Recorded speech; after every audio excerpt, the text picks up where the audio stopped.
What's up, people? Just waiting for people to come in. People know I'm here. Uh, my name is Jake. I'm with Thales Coaching, THALES coaching.com. Let's get a little better angle here.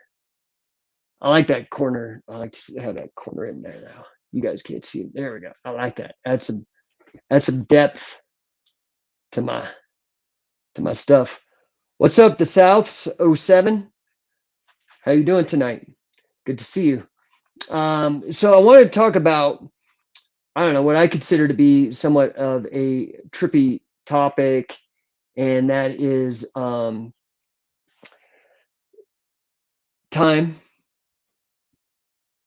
Time is money, they say, right? So, what does that mean? So, I got a master's degree in financial math. There is a specific meaning in the way time is measured, several different ways. Net present value. You can Google these things when you're doing cash flow analysis and whatnot. But time is money, right? So, like, there's other ways to think about it. So, not only in terms of investments and interest, but in terms of the price you put on your hourly labor. Time is money. Fair? So, we could talk like obviously compounding interest. Time is a huge factor. But what does that mean, right? So why is time money? And I'm open to getting comments. All you guys, I comment there, and I will respond to it. Or I'll bring you up. If you guys are on Facebook or YouTube or LinkedIn, I can actually bring your images up on the screen. For those of you out in Instagram Live, I will just have to read it out loud and see what's going on. So anyway, why is time money? So like I mentioned, there's the factor of interest, right? Interest payments, which is basically renting somebody else's capital, their money. That's all a loan is like I rent say you rent an apartment, you don't own that apartment, but you're paying somebody for the right to use that apartment. Well, that's all interest is. And you don't own the capital, you don't own the money. Big James Radio. Haha. Okay, I got to show this. Big James Radio on YouTube says I look like I'm 31. Dude, I love it, man. Yeah, everybody since Marco on Instagram. What's up, brother? Good to see you. Ever since I shaved my mustache, people are like, I think are baffled with my baby face. Yeah, it made me look, but dude, look, man, I got plenty of wrinkles. I am very wrinkly. I got lots of like eye wrinkles. Yeah, man. I got age spots, dude, on my head. Yeah. So I got a baby face, but I am 2 years shy of my 50th birthday. So, okay, I want to talk about time. This is a perfect segue. Okay. So, time is money. Another way that time is related to money is insurance. Now, so I've done all this when I worked as a quant in finance. A quant is like a financial engineer, somebody who does mathematical modeling and creates new financial instruments and whatnot, usually at like huge bank levels. It used to be, before I was one of the very first to get an actual degree in the field. Before that, they just hired people straight that were physicists and mathematicians to come work for investment banks. But anyway, one of the products that I worked on and ended up being an entrepreneurial venture for me was in the reverse mortgage space, right? And so mortgages are attached to time, right? Because you have a term, say 30 years, 15 years, whatever the mortgage term is. You've got interest, which is the rent you pay on using that money. So time is factored in a lot of these different things. So, we got Jamie out on Facebook. 2 years. Yep, dude. Man, I'll tell you, it's not the years, it's the mileage, dude. Like, I'm jacked, but I mean, I'm pretty healthy. I try to hit yoga every day. yeah, so I'm doing pretty good despite the fact that, I'm a uh, cancer survivor. Well, I was 15 when I had that. Survived medical error. I had a botched appendectomy, almost died from gangrene poisoning. That's when I was 10. Broke my neck grappling, and Jamie's saying the whole life thing is becoming BS. Dude, come on, man. Come on. Pretty close to calling it a day. Listen, I'm not opposed I mean, I think that, you own your own body, and if you're going to commit suicide, man, that's your own personal choice. But you have to, like, in my opinion, it's a permanent solution to a temporary problem. Life changes. Um, so that's just my 2 cents. Hope you stick with us, man. Just be tough. One of the things that I used to always tell myself during my trials with cancer, my health in my youth. I mean, I had such shitty uh, uh, health in my youth, and I know honestly, I think it was mostly caused by doctors and lifestyle. It wasn't anything inherent with me, but anyways, very very challenging, very painful time of my life. And one of the things that always got me through is, this too shall pass, and that's a function too of time. So, like, I brought that right back to time. The only constant is change, and to me, that's really what time measures, is change, right? Because there's some really trippy shit when you get into physics about time. One thing I always suggest people Google, especially people when they get too serious about stuff or whatever, is the delayed choice quantum eraser. It's just 4 words. Come on, say it with me. Delayed choice quantum eraser. Okay. Google that, or actually get on YouTube and watch some videos on the delayed choice quantum eraser. This is one of the most um, um, run experiments because it's totally amazing and baffling. It's a variation of the double slit experiment, which is another baffling, amazing experiment in physics that is the foundation of quantum physics. I'm an adherent of the Copenhagen interpretation, but I don't want to get too far down the rabbit hole. I don't want to lose you guys because I am talking about time. What Jamie say? Jamie said, "That's what my granddad said as his last words. This too shall pass." Yeah, dude. I mean, listen, dude. Times are crazy. Times are hard. But like I said, you know, I I think that life is what you make it, even when it's hard. You've got to just sometimes you just got to grit and bear it, man, and grin and bear it, and you just got to grit your teeth and get through it.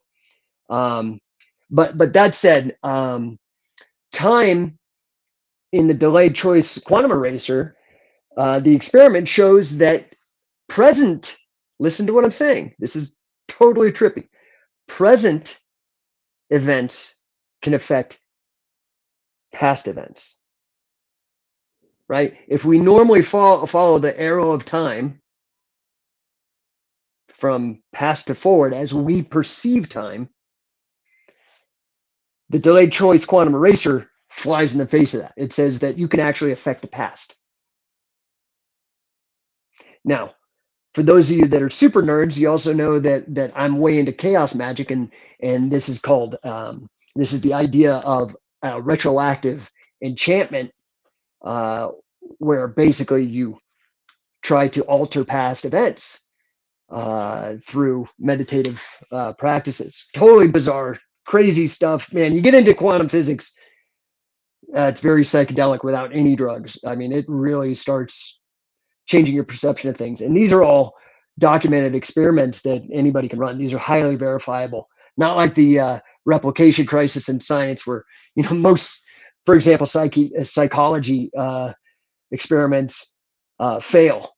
They don't pass a statistical significance, well, a statistical power test, really, that most of these are non-replicable bullshit that's being published in journals and whatnot.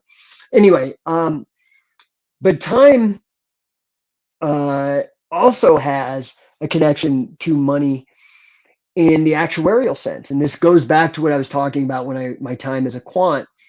I worked at IndyMac Bank, which was the first bank to get nationalized during the 2008 crisis. And thankfully, I was there in 2004, calling people out. Didn't do much for my career. The upper management didn't like me busting them and telling them that, hey, this is not sustainable. But I thought that's what they paid me for. I guess that's the naivete of youth.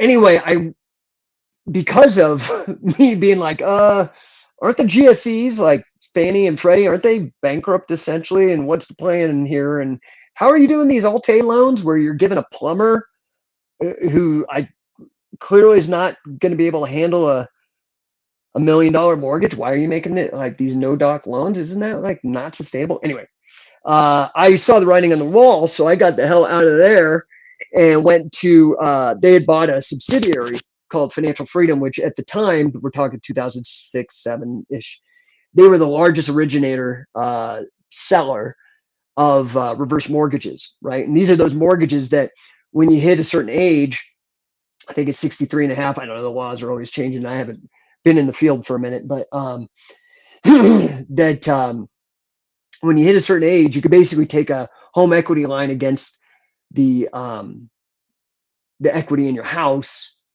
and you get a special rate. And it's based off of actuarial tables. Anyway, long story short, I had to build the model, the first model, and I think it's still in play.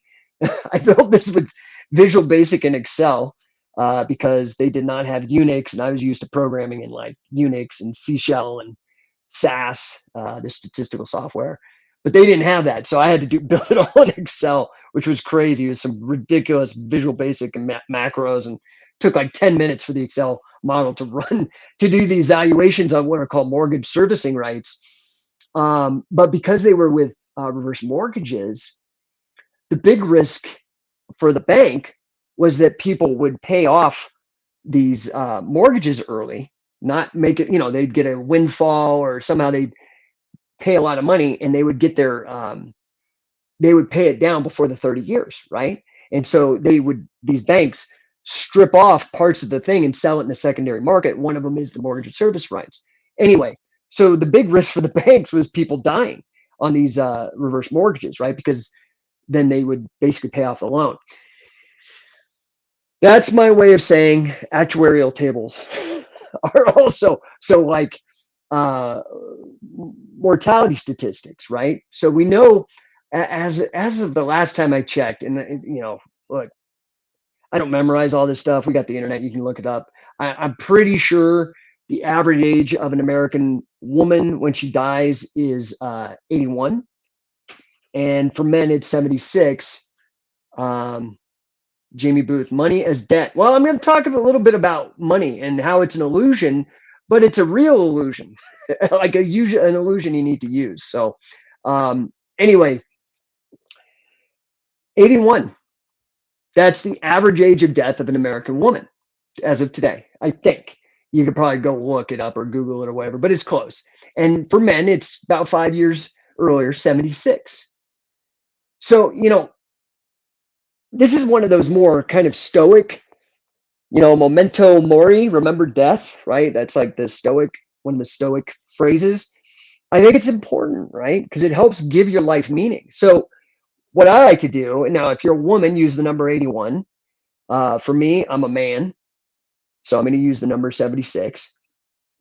And you just deduct your age, right? So I'm 48, so 76 minus 48. What is that? That's like 28. So assuming I live the average number of years of Americans for a man to 76, that means I got 28 years left. That is not a long time, man. I've already lived twice that long, or close, right? So that's not a lot of time to accomplish my goals. And that's kind of where I'm getting with this, man, is time is just like money, a man-made construct, a tool of thought that we use. Okay. And this is one of the killer applications for me, is if I know that I've got roughly 28 years left, what do I want to get accomplished in those 28 years, man? I need to get busy living. I need to stop thinking about the past, especially as the past makes up more of my life than the future. In my opinion, it's more important to think about the future the more past you have, if that makes any sense. Because what ends up happening is the past becomes a bit of a distraction. So I would argue that Jamie there, who's, very nihilistic and bummed out about life and whatever, I would venture to say you're spending a lot of time in the past and not a lot of time in the future. Planning, building, coming up with strategy. So, I think it's important to understand that, time is a really, really, like, when you really sit down and start thinking, it's a very trippy subject. I mean, like Einstein came up with relativity, which is just shows that time is not strict. It's not like objective. It's based upon the perspective of the perceiver of time. So, anyway, time is an illusion, but change is not an illusion. To me, what time really does is just helps us measure and quantify change. Okay? That may not be totally profound or trippy to you or whatever, but it's kind of trippy to me that it doesn't really exist in any other real context, despite that. Okay? But I also want to talk, people say time is money. Okay? And what do they mean by that? Well, like I said at the beginning of this, an hourly wage, right? So that's time is money. Literally, like an hour of your time is worth, I don't even know, what's minimum wage, like $15 or something now. So that's one way that they're tied together. Interest, again, interest payments, actuarial tables. These are all ways in which net present value calculations. These are all ways in which time is related to money. But I want you to consider something from a business development standpoint, okay? Because that's what I've been spending probably the last 10 years of my life. I'm a nerd, so I study physics and I study math and I really love philosophy and things of this nature. And but I'm right. So business development. You guys have to understand that just like how time is this construct that's made up, and you need to start thinking about how to use it and maybe keep your vision towards the future. I mean, it's important to keep a tally of the past. I mean, that's what accounting is, right? Accounting is basically a tally so that in the future you can keep track of what you have and what you don't have and patterns and things of that nature so you can analyze it. So, but with regards to business, you have to understand that money. So time is money, but what is money? What is money? Like when you really strip it all down, okay, beyond pieces of paper, because now everything's going to be electronic. What is money? What is money to you? Okay, I'm going to put forth an idea to you that very simply, money is people. Okay, I'm not talking like for some of you people old enough to remember Soylent Green, where it's made of people. But that movie came out, by the way, the year I was born, 1973, which is insane. But money is people. If you live, if you're a mountain man and you live all by yourself without any people, you have no use for money. Money is something that is used. Money is like, it's kind of like language, but you use language with yourself. Like you'll talk to yourself. It's partially how you reason. So you need language, even if you're a mountain man, but you don't need money unless there's people. Okay. And if you want money, you need to be able to provide something of value to people. I'm breaking this down real simple, man. I mean, because I think that these concepts are created, are made way too complicated and way too tough for people, and then people just wuss out and don't grind it out. So I'm here as a guy who's grinded it out, trying to break it down to you simple. Money is people. Okay. So, and what's Jamie saying here? Exactly. Money is a trap. No, man, listen, dude, you got to get your head right. Like whatever you believe, right? Whatever you look for, you're going to find, right? It's that confirmation bias. So you got to start managing your mind. Like if you're looking for money to be a trap, then money is going to be a trap. If you're looking for money to be a liberator, money will be a liberator. Okay. If you're looking for people to be a trap, people will be a trap. If you're looking for people to be a liberator, you'll find people that'll help liberate you. You've got to manage your mind. See, this is the craziest thing. All of these are mental constructs. Seconds, minutes, hours, years, decades, centuries, millennia, eons. These are all mental concepts. Okay. Money, pennies, dollars, yuan, pound, all of it. It doesn't really exist other than a tool of thought. Okay. So my point here is if you want to start living a life that you're excited to live and you're happy that you have to start kind of dealing with the reality of things. You have to say, okay, everybody here has to deal with money. Listen, even you freaking dummy communists, like China still has the yuan. Okay. You still earn money. Okay. Money is not going anywhere. Okay. Despite what some weirdo millennials will have you think, like money will always exist. It's just a medium of exchange. It's like language. Language will always exist. Now, can language be debased? Most certainly. For example, we just have seen it. Have you seen this thing where anti-vaxxer, Merriam-Webster, I think is who it was, correct me if I'm wrong, changed the definition of anti-vaxxer? It used to be somebody who denied the efficacy of vaccines. I would not define myself as an anti-vaxxer in that sense. I believe the vaccines can be efficacious. I think there's several examples of them being great. We do know that there are examples of them going wrong, like in the 1976 bird flu deal. There was a lot of people that were killed by the vaccines.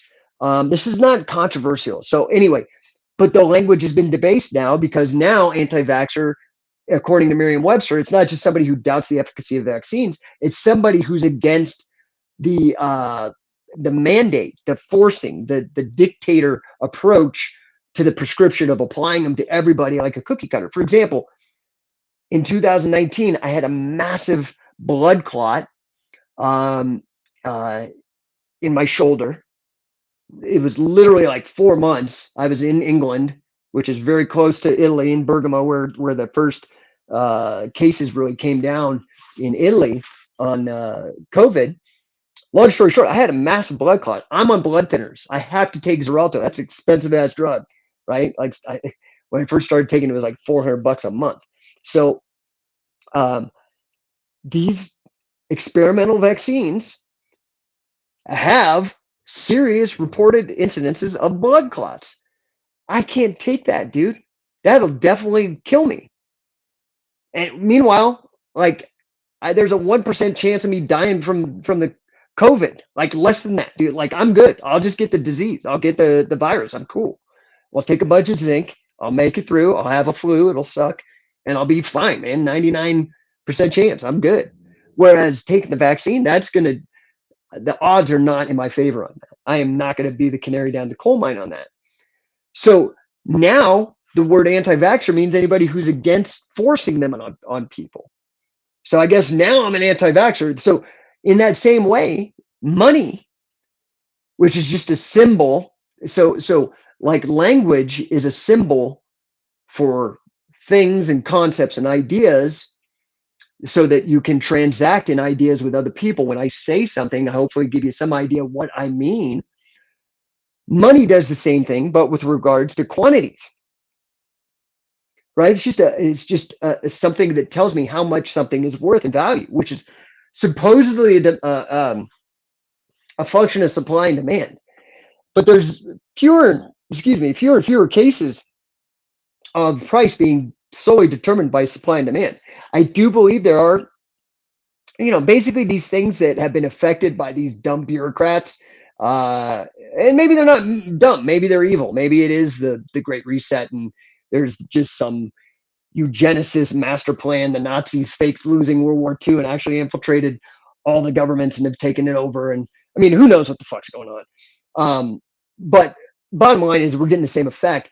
So I do think that things like the supply chain, where like toilet paper became worth more than oil, I think that can be caused by supply and demand, and the supply and demand can be affected by regulations and dumb government things and breakdowns in the supply chain. So that's totally cool. But my point is that price is also made up. Okay, it like in very few cases is price determined by supply and demand. Right now we live in this age, the information age, where for example, I sell books, right? So I sell, like, on Kindle. I have a book called Endonomics, where in 2011 I predicted the end of the United States as we know it, largely due to debt, the incredible amount of debt that we have, which is even more now because of Trump and Biden during this lockdown fiasco. But I'm losing my train of thought. This stuff gets too trippy for me even sometimes. But I sell books, but they're like, okay, so I do have physical copies. Of course, I sell physical copies of books, and those are more subject to supply and demand. But nowadays, things are electronic, right? Like online courses or digital books, or there's no real shortage of supply. The electrons coming out to you past, kind of paying for your electrical bill and whatnot. So those prices are not determined so much by, they're kind of made up. So like, I've bought courses because of the value of the information, but not because of the supply and demand. Now, maybe you can make an argument about the supply and demand of the information. Maybe there's something there. But my point is that none of these are hard and fast. These are tools of thought that are made by humans. They can be abused by humans, or they can be held up to a higher standard by humans and used for accuracy or for deception, right? So that's kind of the flip side of things. And so it is with money. I mean, everybody who's a libertarian knows the standard spiel on the Federal Reserve. Thomas H. says, makes too much sense. Awesome, dude. I'm not sure which part. Sorry, because I was in a bit of a diatribe there, but I'm glad something's making sense. But anyway, I think this is why I named my coaching project on business development. I named it after Thales, THALES, coaching.com, right? Because, and this was a lesson I learned when I was in grad school for financial engineering. Thales and Miletus, I didn't name it after Thales because he was one of the 7 sages of antiquity, because he was the first guy to be really credited with doing real science as we consider science today, because of his discoveries in geometry. I mean, the guy was like epic, considered the first philosopher in the Western. None of those are the reasons why I named my company after Thales.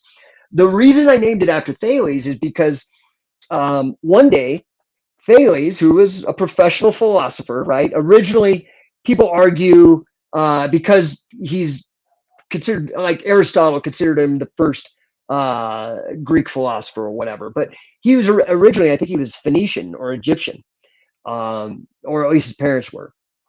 He goes so far back that there aren't many written records on him. A lot of it is word of mouth and whatnot. So anyway, I named it after Thales because one day Thales, being a philosopher, he didn't care about wealth or anything like that, but some of his contemporaries were mocking him because they were like, well, if philosophy was of any value, you'd be rich. And so Thales took that as like a challenge. He said, okay, I'm going to show you the practical value of philosophy, of thinking.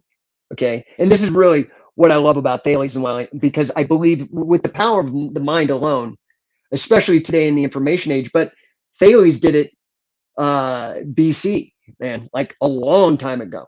That the power of the mind, you can create wealth and you can create abundance and you can create an amazing life. So what Thales did is, because he was a practical kind of science type of guy, always observing things, making notes, he got very, very good with predicting the weather. And so when these guys challenged him, said that philosophy was of no practical use, he's like, okay, I'm just going to get rich, bitches. And he because he was good at predicting the weather, he was like, okay, I'm pretty sure the weather's going to be awesome next spring during the olive harvest, right? Because it's the Mediterranean. Olives are a big deal. People eat it. There's olive presses, olive oils used for all kinds of things. And so he's like, okay, here's what I'm going to do. I have very little money, but what I'm going to do is I'm going to go around to all the people that own olive presses right now when they're not being used and they're dying for money, but they got this stupid ass olive press sitting here, but it's fall and they ain't pressing any because the harvest is done, but they want some money. So I'm going to go to all these people who own one and I'm going to give them some money now. I'm going to say, listen, hey man, you're starving. You want some money?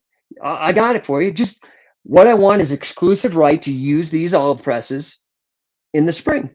And I'll give you the money now. And they did.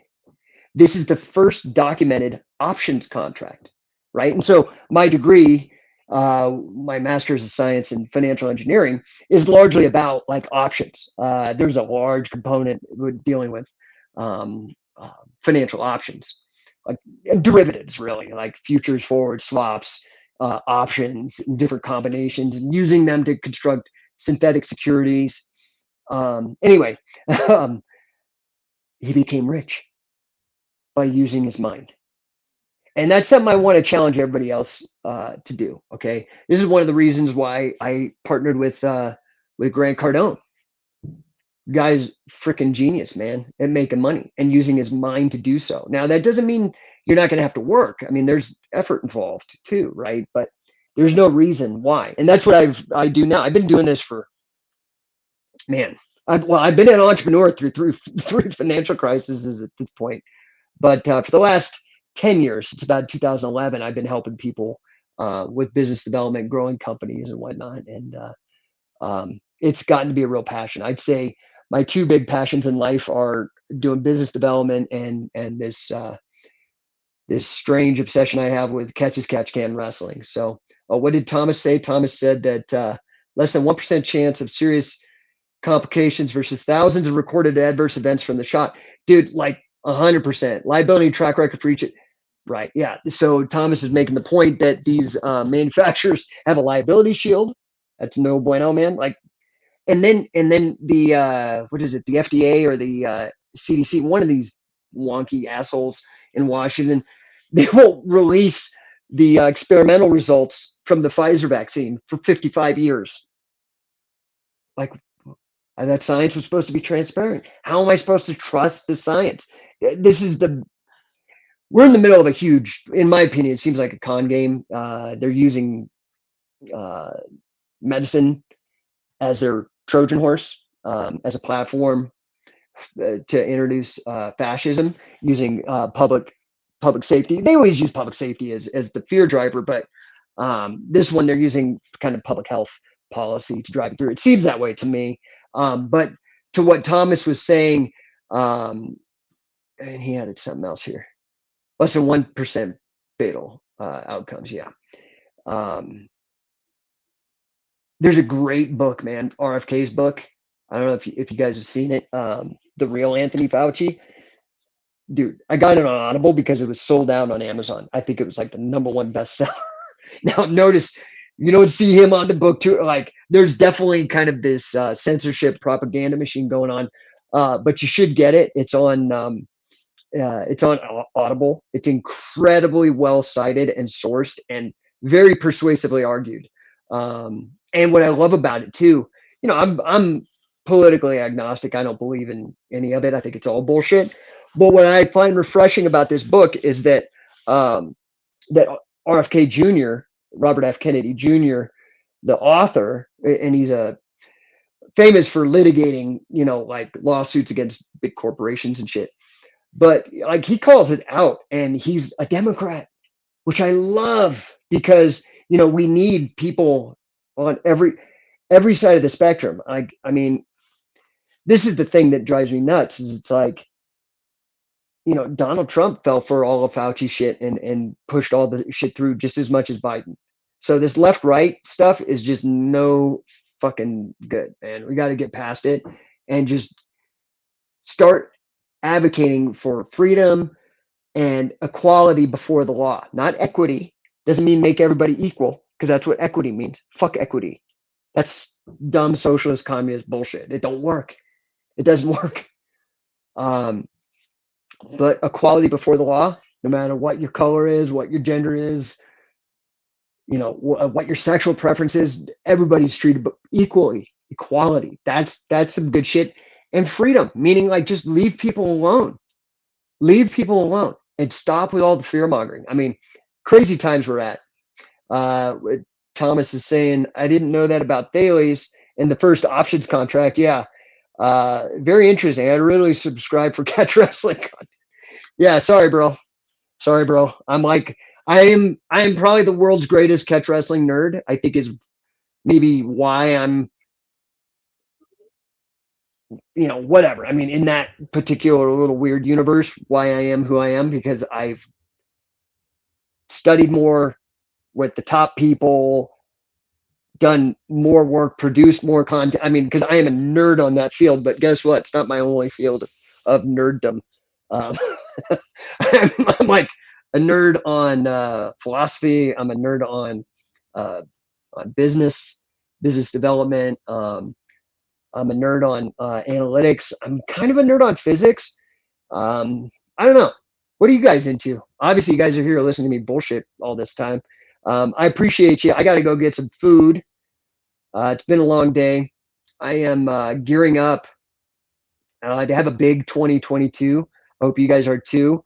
If I can help you, go check out Thales Coaching, THALES coaching.com. I know there's a lot of you people that want to start your own businesses, that want to be your own boss, that don't want to be mandated to take a vaccine because you work for a company with over 100 people. You don't want to have an upside on your earning potential. These are all things that I can help you with. A huge reason why I partnered with Greg Cardone. I just finished all the available certifications. Grant and I are officially partners. I mean, I'm just so blessed. To what Thomas was saying about what do you say here? It's all good. Great live stream. Thanks, brother. I appreciate it. What I've done in catch wrestling, a big part of it was, there was no real codification or organization or structure for this particular weird little subset in grappling. And so I just took it on as a project because I'm passionate about grappling, and I'm passionate about professional wrestling. And I'm like, they used to be the same thing. I'm not into this new pro wrestling, and I'm not into this new grappling. I'm into the old competitive grappling under professional wrestling rules, which is what has led to Shoot Pro Wrestling and allowed me to innovate beyond just the standard catch wrestling rules, especially the ones that I implemented in the King of Catch tournaments. But one of the things that, and I talked about this in yesterday's talk, that I always try to do my best to model the best and to do so in high fidelity, right? So this is why I went straight to the source. I went straight to Carl Gotch, was like the first guy, and I picked his brain. And you can listen to it. You go to carlgotch.com. I recorded a lot of it because I didn't expect anybody to believe me when I said, "Oh yeah, me and Carl are good friends." Fucking go listen. I don't care what you think because I got proof. And that's the problem, because there's a lot of people that'll try to bullshit you, right? But I documented it. So then I was like, okay, Carl's amazing. Carl recommended I talk to Fujiwara and I work with him. I did my best to work with Fujiwara. Then, I still all the while was absolutely fascinated by what Sakuraba was doing, and everything kind of was showing Billy Robinson had a hand in this. And so I went directly to Billy Robinson. So what I do is I try to go to the very best and model and work with them. That's why I worked with Mark Schultz, why I worked with Wade Chalice, Guinness record holder for the most wins in all of wrestling, most pins in all of wrestling, most wins over international champions, most wins over national champions, 5-sport All-American. I mean, I know a lot of killer wrestlers that didn't even All-American in one sport. Wade did it in 5, in addition to having all those, in addition to beating, to winning the Tbilisi tournament. I mean, the guy's a beast. I want to learn from that guy. Okay. But I think he has an All-American in folk style, freestyle, judo, sambo, and folk style. And Greco-Roman. Dude, total beast, like genius. So that's who makes up scientific wrestling, right? That is me going in and modeling and integrating their information and then processing it in such a way that other people can grasp and integrate and add it to their game. Well, that's what I'm doing with Thales, right? So in addition to guys like Thales and, my own personal experience, like I said, through 3 financial crises as an entrepreneur, starting multiple businesses, scaling them over to over $1 million. In addition to that, that's why I'm working with guys like Grant, like, dude, okay, so I scaled a couple businesses and sold them or whatever. Dude, Grant is a billionaire. I mean, so to me, like, you know what I mean? Like, I'm a certain level of grappler, and Billy and Wade and Carl and all these guys, Fujiwara, all up here. So I want to learn. I want to be the dumb guy in the room. That's how I know I'm going to be improving. I'm going to just get my ego out the door and get with people that know, right? And so that's also why I'm partnered with Grant. Guy's super impressive, man. I mean, guy's got a fleet. Can't fake a fleet. These guys could go rent a Lambo and take some pictures for their Instagram. But you can't fake a fleet, dude. The guy's got 2 helicopters, one for him and his wife, a freaking brand new jet. I don't even know the name of the jet, but it's fancy, dude. Dude, rocking Richards. Like, you don't fake that kind of stuff. The guy's legit. Let's see, Circus Media, for sure. I'm listening to Grant. Grant's the bomb, dude. Like, dude, I'm partnered with him. I've spent more with Grant than most people spend on a house, and that's just been the last couple months. So, all things Grant, come hit me, dude. I'm your connection. Go look at if you're on my Facebook, and I think on Instagram. You can go look. I made a post. I passed all the certifications today that they got for the to be a certified licensed 10x speaker and coach. And by the way, I'm going to be running my own 10x boot camp. If you are down, come out to it, dude. It's not going to be crazy expensive. I'm thinking maybe $300 for 2 days, 2 full days of just boom, mastermind level stuff. Okay. Waking you up to how to really make money. Legit, not just walking on fucking fire coals or some rah-rah bullshit. Like, getting your income up. Getting some generational wealth set up. You know what I mean? Like living a good life. What did Circus Media say? I'm on both your pages. So what's the initial invested minimum? I'm not sure what you mean. Like, with me, like I'm not really running a fund. I'm thinking about doing a fund. I don't know those of you who saw my run last year. I took $200 and turned it into, I can't remember how much I took. It's somewhere on my Instagram.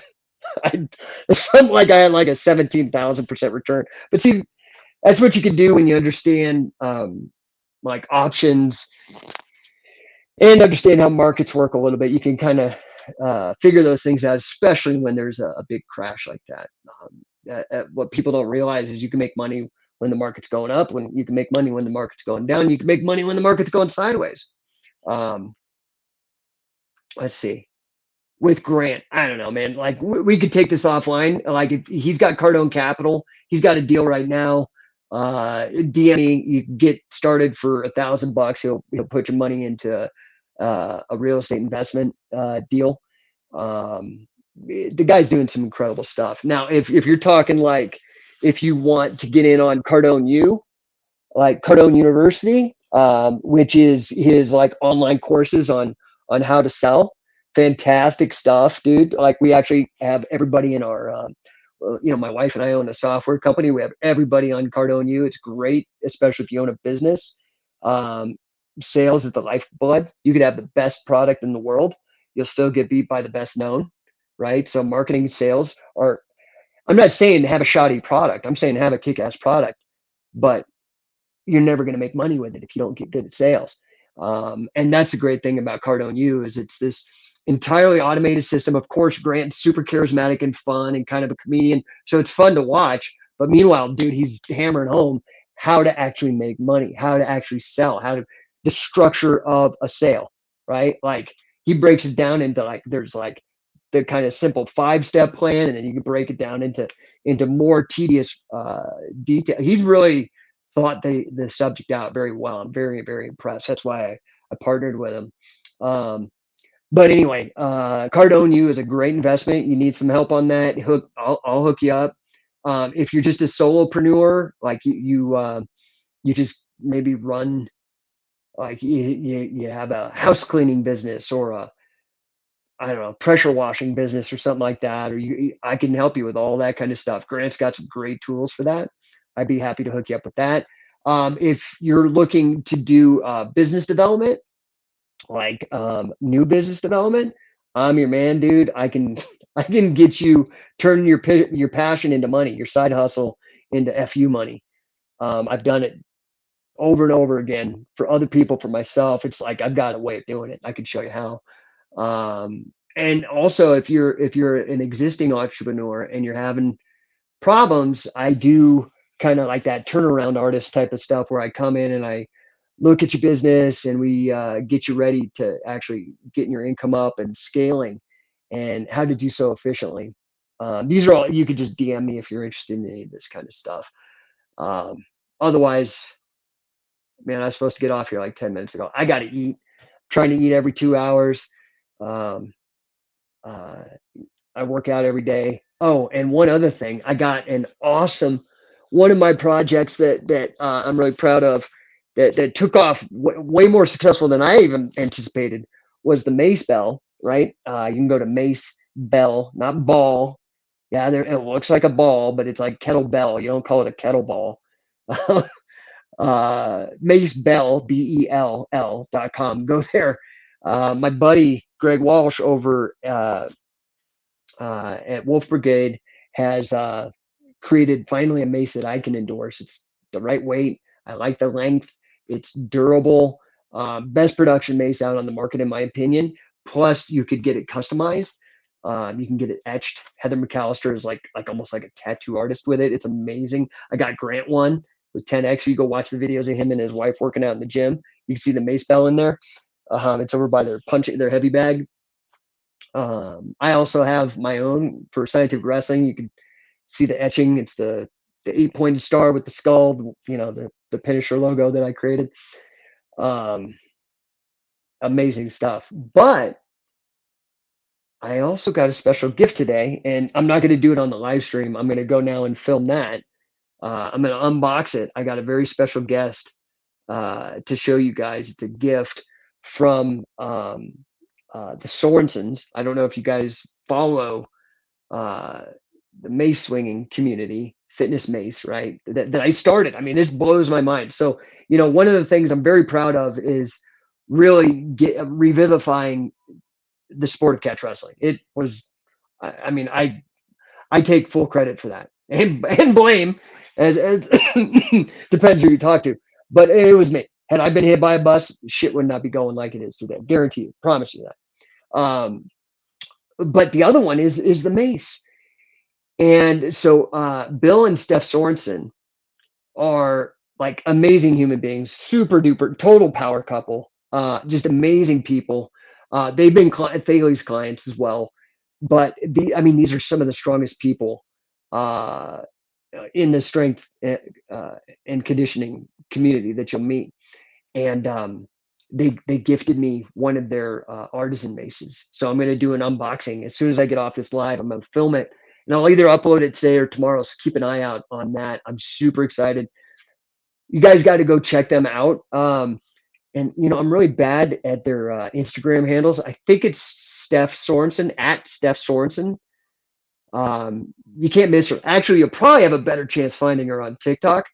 I really, as one of my deals, like I'm talking about promotion and stuff, I urged them to get on TikTok. Man, she ended up having a TikTok with like it blew up. It was one of those viral TikToks. So you'll probably find her on TikTok easier. I don't know. Maybe you find her on Instagram or you're already friends. And also Bill. Bill does beyond doing great mace work and being super strong. He's really taken to heart the Indian clubs and can do all the crazy patterns and stuff. I have very limited. I fooled around with them. You could see in that very first Macebell video I put out from 2007. Kind of fooled around with them. They're kind of cool, but my obsession's been really the mace, the Gata. Um, anyway, I'm excited to get that. But that's another thing, man. Is like you don't have to just sell information products. You can or services. You could sell physical goods as well. The Macebell is a perfect example. Um, if I can help you, DM me. I'm here for you. Just let me know. And I just appreciate you guys. So I'll talk to you again tomorrow. I'm going to try to do this. No guarantees. I'm going to try to do this every night at 7-ish. So I hope you guys join me. Can bullshit with me. Let's see. What is, are you selling the mace? I've been searching for clubs, Circus Media. So yeah, just go to macebell.com. Go over there. That's the mace that I endorse. There's a lot of great ones. My problem, probably I think the guys that have the most market share took over when Torque kind of ghosted the scene, and so there was no more Macebells for a number of years. Is on it, and there's some interesting things that you can do with the on it mace. My problem is it's not long enough, and they tend to not be heavy enough. I do like their quad mace. If you're going to get an on it mace, I would recommend the quad mace because it's a longer mace and it's a heavier mace, and that's more in line with the kind of training I do. But what's interesting is that the sport or the fitness craze or whatever, the movement has like evolved. There's like a whole ecosystem now, right? So there's the guys that do kind of the traditional uh, Hindu, the Vyayam, Vyayam workout that I was taught by Carl Gotch. Then there's people who have started just swinging really crazy heavy, and people doing like this flow, the mace flow kind of stuff, like Leo Savage. So there's a lot of different kind of people in the ecosystem doing these different things, and they're creating their own pathways. It's really it's kind of an exciting time. Oh, what's up, Matt? Thanks, Jake Shannon. Hey, I don't know what for, but thank you, my friend. Appreciate you. I miss you. Can't wait to see you guys. By the way, if you you got to check out Matt's place out in Pinion Hills. It's freaking awesome. It's a martial arts. It's called the Pinion Hills Martial Arts Retreat. I don't know if he's still throwing the labyrinth in there. I think so. Pinion Hills Fillmore, right? Yeah, Pinion Hills Labyrinth Martial Arts Retreat. But it's cool, man. It's cool. It's way out in the middle of nowhere in the Mojave Desert. I'm gonna tell you, like first time they drove me out there, I'm like, dude, are these people gonna bury me in the desert? I don't know where I'm at, but it's amazing. They have got this beautiful like property, and they've got like teepees, koi fish. They throw a great party. What I love about it is Matt's literally got like a small airplane hangar full of wrestling mats, and so we do seminars out there. It's really amazing. Anyway, good to see you, Matt. All right, guys, I'm rolling up on. God, these go so quick. I could just pontificate. Oh, my poor wife, man. I must just drive her nuts. All right, so it's almost been an hour. I'm gonna go get some food. You guys have a fantastic night. Appreciate you. and I'll see you next time, 7 o'clock Mountain Time. So whatever time I started this an hour ago, I must start being regular at this time. I appreciate you guys. And I'll talk to you next time.